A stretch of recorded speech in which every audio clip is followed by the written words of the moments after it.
Hello dear students, I am Parag Singhal from Smart Achievers Institute। आज मैं आपके लिए वीडियो लेके आया हूँ Gauss law and its application. Students, हमारे बोर्ड के एग्ज़ाम्स आने वाले हैं और हमारे मोस्ट ऑफ द स्टूडेंट्स इस तरह के वीडियो चाहते हैं जिसके अंदर उनको ऐसे टॉपिक मिलें जो हर साल एग्ज़ाम में आते हैं। आज कुछ इस तरह का ही टॉपिक मैं आपके लिए लेके आया हूँ, Gauss law and its application. ये टॉपिक हर साल एग्ज़ाम में आता है। यदि हम इसको अच्छे से करेंगे, इस वीडियो को पूरा देखते हैं, तो यहाँ से हमारे को डेफिनेटली कुछ ना कुछ मार्क्स मिलेंगे एग्ज़ाम के अंदर। So this video is very very important. आप इसको देखते रहिए, बने रहिए इसमें और लाइक एंड शेयर करना ना भूलिए। स्टूडेंट्स, मैं स्टार्ट कर रहा हूँ गॉस लॉ से।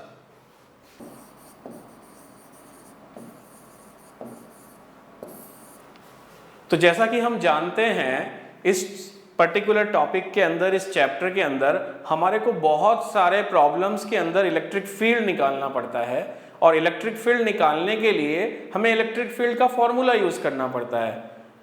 कई बार क्वेश्चन के अंदर इलेक्ट्रिक फील्ड हम डायरेक्ट फार्मूले से निकाल पाते हैं, लेकिन कई बार क्वेश्चन कुछ इस तरह का आता है हमारे पास जहाँ पे हम फॉर्मूले की हेल्प से फील्ड नहीं निकल पाते और या क्वेश्चन कुछ अलग लेवल का आ जाता है जिसके अंदर डिफिकल्टी ज़्यादा है। वहाँ पे हम गॉस लॉ की हेल्प से इलेक्ट्रिक फील्ड निकाल सकते हैं। It is very very easy.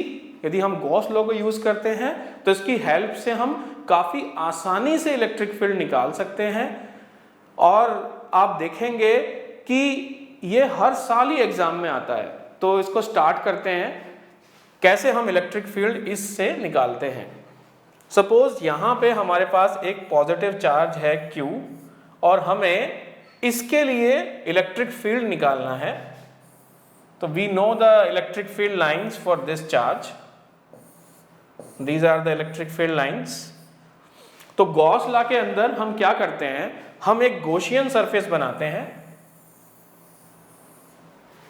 We draw a closed Gaussian surface और इसके ऊपर गॉस लॉ क्या कहता है, अब उस चीज को हम समझते हैं। गॉस लॉ कहता है electric flux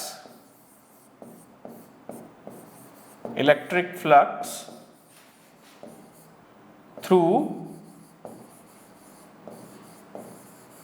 this closed surface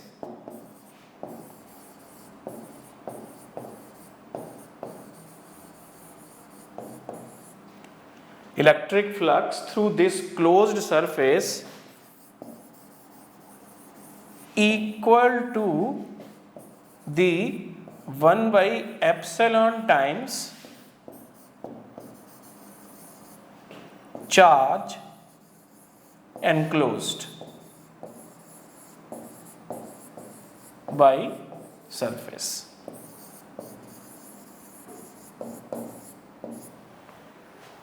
तो स्टूडेंट्स, यहाँ पे हम क्या करते हैं, यहाँ पे हम फ्लक्स की हेल्प से इलेक्ट्रिक फील्ड निकालते हैं। गॉस लॉ का जो स्टेटमेंट होता है वो ये कहता है electric flux through the closed surface equal to the 1 by epsilon times the charge enclosed by the surface. यदि हम इस केस में अप्लाई करते हैं इसको, तो इस केस में हम इसको ऐसे अप्लाई करेंगे, फाई ई बराबर होगा Q अपॉन एप्सिलॉन नॉट। यहां पे students phi E is the flux जिसके बारे में हम अभी बात कर ही रहे हैं। Q है चार्ज एनक्लोज्ड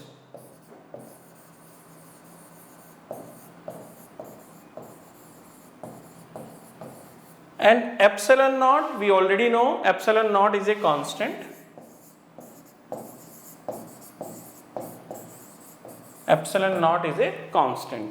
now इस फॉर्मूले को हम जब अप्लाई करते हैं, तो जब हम इसको कुछ प्रॉब्लम्स में करके देखेंगे तो वहां पे हम देखते हैं कि हम इसकी हेल्प से किसी भी प्रॉब्लम के लिए इलेक्ट्रिक फील्ड निकाल सकते हैं और ये हमारे को काफी आसान पड़ता है यदि हम कन्वेंशनल मेथड से करते हैं उसके रेस्पेक्ट में।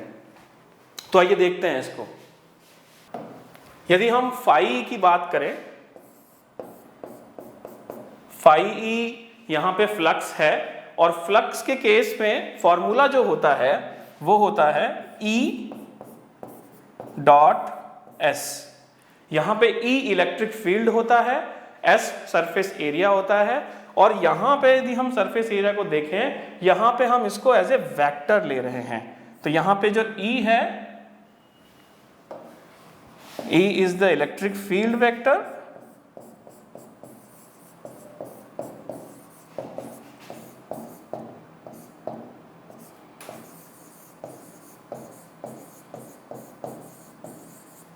and S is surface area vector.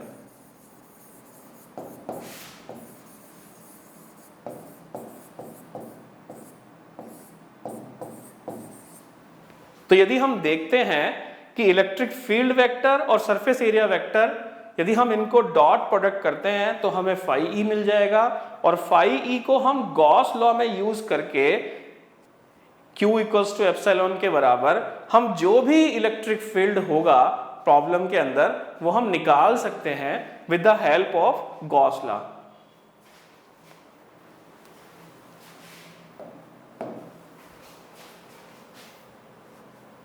Now student, अभी हम इसका एक छोटा सा प्रूफ करेंगे कि हम इसको प्रूफ भी कर सकते हैं।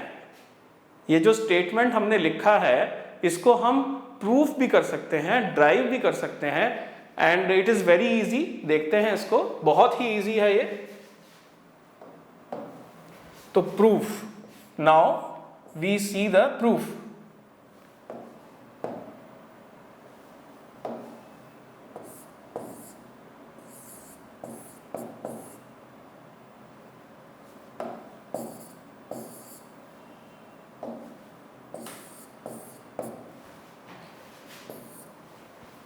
तो स्टूडेंट्स, प्रूफ के लिए हम वापस से वहीं पे जाते हैं। Suppose there is a positive charge and the electric field lines, and this is the closed Gaussian surface. तो फॉर दिस केस, यदि हम इस केस की बात करें, for a single positive charge, इसके लिए इलेक्ट्रिक फील्ड का फॉर्मूला हमने ऑलरेडी ड्राइव किया हुआ है, जो कि आपने प्रीवियसली लर्न किया है। और वो फॉर्मूला होता है, यदि यहाँ से यहाँ तक का यदि इसका हम रेडियस लें r, तो वो फॉर्मूला होता है E बराबर होता है 1/4 pi epsilon not Q upon r square. So students, ये फॉर्मूला हम सब लोगों ने ड्राइव किया है प्रीवियसली, और ये हमें मालूम है for a single positive charge the formula of electric field is 1/4 pi epsilon not Q upon r square. और इसकी जो डायरेक्शन होती है वो होती है रेडियल आउटवर्ड। तो यदि हम इसकी डायरेक्शन की बात करें तो डायरेक्शन होगी रेडियस वेक्टर की डायरेक्शन में। तो if we apply the unit vector in radius direction, so we will get the direction all as well। तो यहाँ पे हम डायरेक्शन भी निकाल सकते हैं with the help of unit vector। So this is the complete electric field for a positive charge Q। Now हमें इसका निकालना है फ्लक्स phi E। उसके लिए हमें करना होगा E डॉट S। अब क्योंकि हम पूरा सरफेस नहीं ले रहे हैं एक साथ, तो यहाँ पे यदि हम एक छोटा सा सरफेस लें इस पर्टिकुलर रीजन में ds, और उसको यदि हम अप्लाई करते हैं तो ये इक्वेशन हमारी बन जाती है क्लोज्ड इंटीग्रल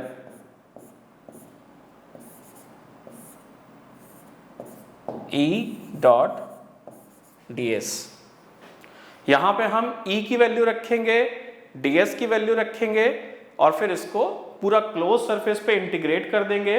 और ऐसा हम करते हैं तो हमें फाई ई मिल जाएगा, और फाई ई से हम देखेंगे कि it will come out Q upon epsilon not, जो कि हमारा प्रूफ है।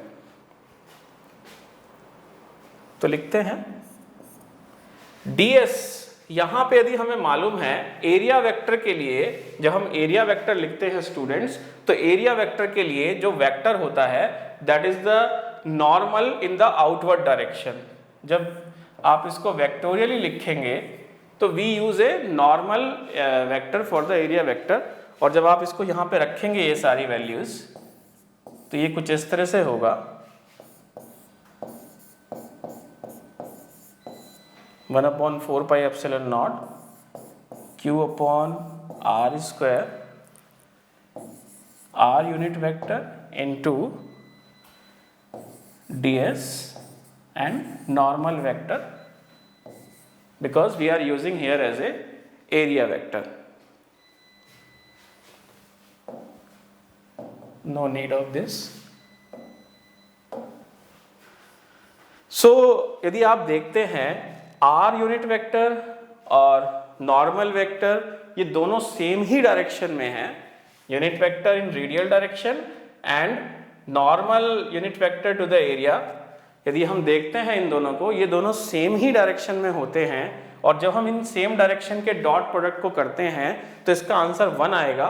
और हम यदि इसको लिखते हैं तो ये फाइनली कुछ इस फॉर्म में आ जाएगा,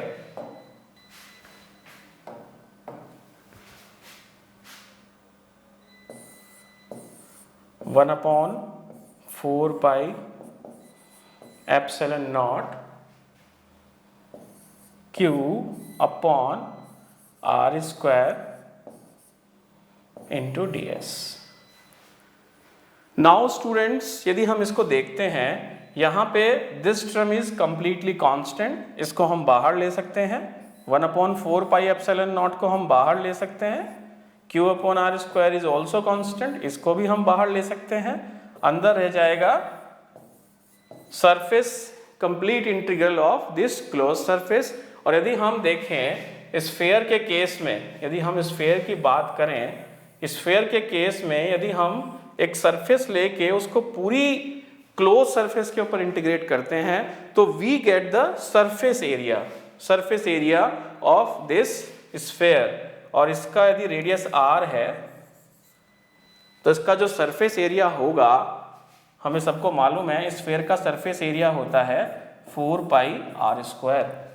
तो यदि हम इसकी वैल्यू यहाँ पे रखते हैं तो हमें जो रिजल्ट मिलता है 1/4 pi epsilon not q upon r square multiplied by 4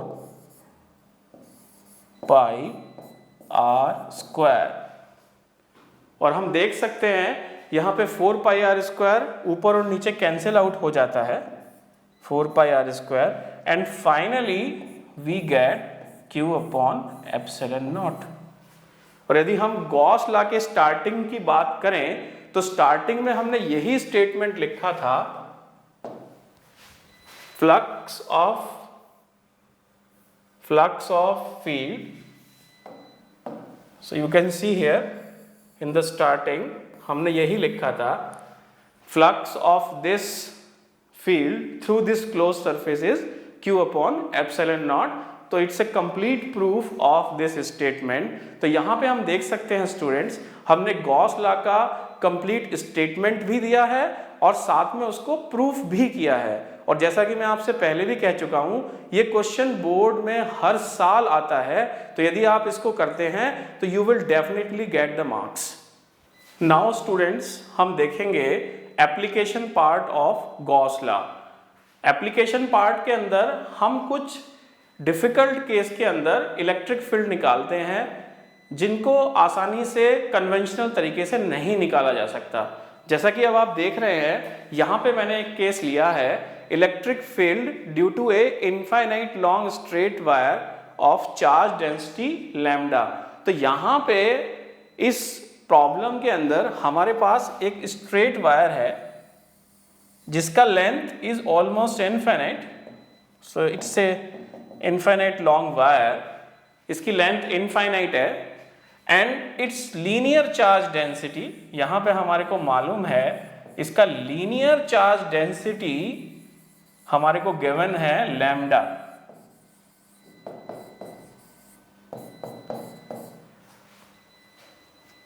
and हम जानते हैं चार्ज डेंसिटी क्या होता है। Charge density is students like mass density. यहाँ पे लेंथ है तो लीनियर चार्ज डेंसिटी ये हो जाएगा charge per unit length. Linear charge density मतलब charge per unit length, charge per unit length is lambda. So in this case हम देख सकते हैं लीनियर चार्ज डेंसिटी लैम्डा हमारे को गिवन है, चार्ज पर यूनिट लेंथ, और हमारे को इस केस में इलेक्ट्रिक फील्ड निकालना है। तो यदि हम इसको कन्वेंशनल तरीके से करते हैं स्टूडेंट्स, तो हमें काफ़ी लंबे मेथड से with the help of integration इसको सॉल्व करना होगा। लेकिन अभी हम देखते हैं with the help of Gauss law हम इसको बड़े आसानी से कर सकते हैं। कैसे करते हैं स्टूडेंट? सबसे पहले हम यहाँ पे एक क्लोज्ड गॉसियन सरफेस लेंगे। तो suppose if I take a closed Gaussian surface, तो इस केस के लिए मैं एक गॉसियन सरफेस लेता हूं।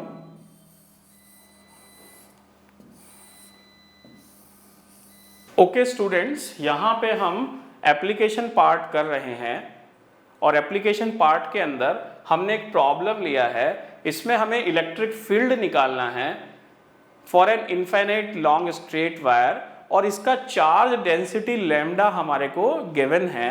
तो इस पर्टिकुलर प्रॉब्लम की हेल्प से हम ये समझेंगे कि हम गॉस लॉ से इलेक्ट्रिक फील्ड कैसे निकाल सकते हैं या गॉस लॉ को हम कैसे अप्लाई कर सकते हैं।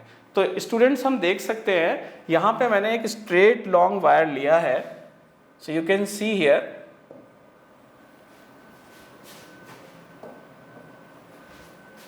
तो ये जो एक स्ट्रेट लॉन्ग वायर है, इसकी यदि लेंथ को बात करें हम, तो लेंथ जो होगी इसकी वो इनफाइनाइट होगी। तो ध्यान रखें ये जो प्रॉब्लम हम कर रहे हैं वो इनफाइनाइट लॉन्ग केस के लिए कर रहे हैं, और अब हमें इसके ऊपर गॉस लॉ को अप्लाई करना है और इलेक्ट्रिक फील्ड को कैलकुलेट करना है। गॉस लॉ को अप्लाई करने के लिए सबसे पहले हमारे को गॉसियन सरफेस को बनाना पड़ता है, और गॉसियन सरफेस हमेशा क्लोज्ड होनी चाहिए, ये हमें जरूर ध्यान रखना है। तो यहाँ पे स्टूडेंट्स हम देख सकते हैं मैंने एक क्लोज्ड गॉसियन सरफेस को बनाया है, और इस क्लोज्ड गॉसियन सरफेस की शेप है सिलेंड्रिकल शेप का एक क्लोज्ड गॉसियन सरफेस मैंने लिया है। आप चाहें तो डिफरेंट इनोवेटिव मेथड से दूसरा सरफेस भी ले सकते हैं, लेकिन आंसर सेम ही निकल के आता है। तो यहाँ से हम देख सकते हैं कि अब इसको आगे कैसे कर सकते हैं। तो इस क्लोज्ड गॉसियन सरफेस की यदि हम बात करते हैं, तो इस सरफेस पे हमें सबसे पहले इसके थ्रू फ्लक्स निकालना होगा, और फ्लक्स का जो फॉर्मूला होता है ये होता है E.S। जैसा कि मैंने पहले भी बताया था वीडियो के अंदर, फ्लक्स का जो फॉर्मूला होता है वो होता है electric field dot S. S यहाँ पे जो हम ले रहे हैं it is area vector, it is not simple area, it is area vector, और इसको हम वेक्टर की तरह लेते हैं यहाँ पे एरिया को। तो इस केस में भी हमारे को यही करना है। तो सबसे पहले हमारे को ये देखना होगा कि इलेक्ट्रिक फील्ड की डायरेक्शन क्या है और एरिया वेक्टर की डायरेक्शन क्या है, उसके बाद ही हम वैल्यू रख के इसकी डॉट प्रोडक्ट को कर पाएंगे।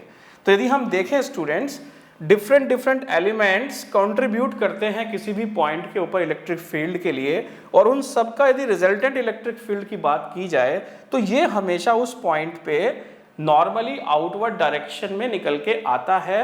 तो इस पर्टिकुलर केस के अंदर कर्व्ड सरफेस पे जितने भी पॉइंट होंगे, ये जो गॉसियन सरफेस है, कर्व्ड गॉसियन सरफेस की यदि हम बात करें, सिलेंड्रिकल सरफेस का जो कर्व्ड पार्ट है, curved part of this cylindrical surface, उसके अंदर जितने भी पॉइंट्स हैं सबके ऊपर इलेक्ट्रिक फील्ड की डायरेक्शन हमेशा रेडियली आउटवर्ड डायरेक्शन होगी या नॉर्मल डायरेक्शन होगी। और यदि हम उस डायरेक्शन में एरिया वेक्टर भी देखें तो भी हमने पहले भी देखा था एरिया वेक्टर होता है नॉर्मली आउटवर्ड, तो यहाँ एरिया वेक्टर की डायरेक्शन भी इलेक्ट्रिक फील्ड की डायरेक्शन में ही होगी। और जब हम इन दोनों का डॉट प्रोडक्ट करते हैं, क्योंकि दोनों सेम ही डायरेक्शन में हैं, तो डॉट प्रोडक्ट ये बन के सिंपल प्रोडक्ट बन जाती है। तो इसको हम लिख सकते हैं electric field multiplied by area. Electric field की वैल्यू ही हमें निकालनी है, तो हमने इसको स्टार्टिंग में E ले लिया है, और कर्व्ड सरफेस के लिए यदि हम इसका एरिया देखें तो कर्व्ड सरफेस का जो एरिया होगा that will be 2 pi r multiplied by L। तो वो मैंने लिख दिया है, देख सकते हैं आप, एरिया ऑफ कर्व्ड सरफेस जो होगा that will be 2 pi r into L। तो यहाँ पे हम लोगों ने फ्लक्स निकाल लिया है for this cylindrical closed surface. यदि हम इसके सर्कुलर पार्ट की बात करें, यदि आप देखें this circular portion and this circular portion, यदि आप इन दोनों को देखते हैं तो इलेक्ट्रिक फील्ड की डायरेक्शन हमारी आउटवर्ड है और एरिया वेक्टर यहाँ पे होगा इस एरिया के आउटवर्ड, और दोनों के बीच में अब जो एंगल होगा वो 90 डिग्री का होगा। और 90 डिग्री के एंगल होने की वजह से जब आप डॉट प्रोडक्ट करते हैं तो वो जीरो निकल के आती है। तो इसलिए जो एरिया सर्कुलर एरियाज हैं इनको हम नहीं लेंगे, बिकॉज यहाँ से जो फ्लक्स है वो नहीं है, यहाँ से फ्लक्स जीरो है। ओनली जो एरिया है इसमें इन्वॉल्व वो है कर्ड एरिया, और कर्ड एरिया होता है 2 पाई r इंटू एल। तो यहाँ पे हमने फ्लक्स निकाल लिया है through this closed cylindrical surface, और ये है E into 2 pi r into L. अब हम इसको अपनी गॉस लॉ की इक्वेशन में अप्लाई कर देते हैं और देखते हैं कि कितनी इजीली हम इलेक्ट्रिक फील्ड निकाल सकते हैं। तो आप देख रहे हैं कि यहाँ पे हमने इसको अप्लाई किया है, flux through the close surface equal to charge enclosed divide by epsilon not. तो आप देख रहे हैं फ्लक्स की value E into 2 pi r l, जो कि हमने प्रीवियस स्टेप में निकाला है। अब हम बात करते हैं चार्ज एनक्लोज्ड की। तो यहाँ पे स्टूडेंट आप देख सकते हैं इस सिलेंडर के अंदर इस वायर की L लेंथ आ रही है और लैम्डा है चार्ज पर यूनिट लेंथ। तो यदि हम इसको L से मल्टीप्लाई कर देंगे तो इस लेंथ पे कितना चार्ज है वो हमें मिल जाएगा। तो लैम्डा इंटू एल होगा वो चार्ज जो इसके अंदर है, और वही हमें गॉस लॉ के अंदर रखना होता है, चार्ज एनक्लोज्ड। तो इसकी वैल्यू हम यहाँ रख देते हैं। तो आप देख सकते हैं इसकी वैल्यू हमने यहाँ रख दी है और हम इसको थोड़ा सिंप्लीफाई करते हैं, और सिंप्लीफाई करेंगे तो L से L कैंसिल आउट हो जाता है, और यहाँ पे हमारे को इलेक्ट्रिक फील्ड का फॉर्मूला मिल गया है E equals to lambda upon 2 pi r। और आप देख रहे हैं यहाँ पे कितनी आसानी से आपने एक ही लाइन में with the help of Gauss law electric field निकाल लिया है। अदरवाइज यदि आप इसको कन्वेंशनल मेथड से करेंगे it will be very long, ये काफी लंबा, और कन्वेंशनल मेथड काफी डिफिकल्ट होता है, उसमें इंटीग्रेशन करना पड़ता है। यहाँ पे हमने सिंपली इसको गॉस लॉ के स्टेटमेंट से वन लाइन में निकाल लिया है। कई बार हमारे को ये डिस्ट्रीब्यूशन प्लॉट भी करना होता है। यदि हम E का R से बिहेवियर देखें, यहाँ पे R क्या है, एक बार इस पे R पे नजर मारते हैं। R है वो पॉइंट, यदि आप देखें R वो पॉइंट्स हैं जहां पे हमने इलेक्ट्रिक फील्ड को लिया है। यदि आप देखें दीज ऑल पॉइंट्स, जितने भी ये पॉइंट्स हैं, ये जितने भी पॉइंट्स हैं ऑल आर डिस्टेंस R, और यहीं पे हमने इलेक्ट्रिक फील्ड लिखा है। तो यदि हम इसका बिहेवियर देखें R के साथ बिहेवियर कैसा है, तो हमारे फॉर्मूले के हिसाब से आप देखें तो इलेक्ट्रिक फील्ड 1 अपॉन R के प्रोपोर्शनल है, और जब कोई चीज 1 अपॉन समथिंग के प्रोपोर्शनल हो जाती है तो ये बन जाता है रेक्टेंगुलर हाइपरबोला। तो आप देख सकते हैं स्टूडेंट्स, यदि हम इसके बिहेवियर को प्लॉट करते हैं तो it will be A rectangular hyperbola. तो स्टूडेंट्स आप यहां पे देख सकते हैं कि गॉस लॉ से हम कैसे उसको अप्लाई कर सकते हैं, डेरिवेशन निकाल सकते हैं, इजीली प्रॉब्लम को सॉल्व कर सकते हैं। इलेक्ट्रिक फील्ड किसी भी प्रॉब्लम के लिए निकाला जा सकता है, और यहाँ पे मैंने एक केस लिया है, आप इसके डिफरेंट केसेस पे इसी तरह से गॉस लॉ अप्लाई करें। एक क्लोज्ड गॉसियन सरफेस लें, उसके लिए फ्लक्स निकालें, फ्लक्स निकालने के बाद उसका स्टेटमेंट लिखें, और स्टेटमेंट लिखने के बाद आप देखेंगे you will get the answer in one line, और फिर उसके बाद आप उसका बिहेवियर भी प्लॉट कर सकते हैं।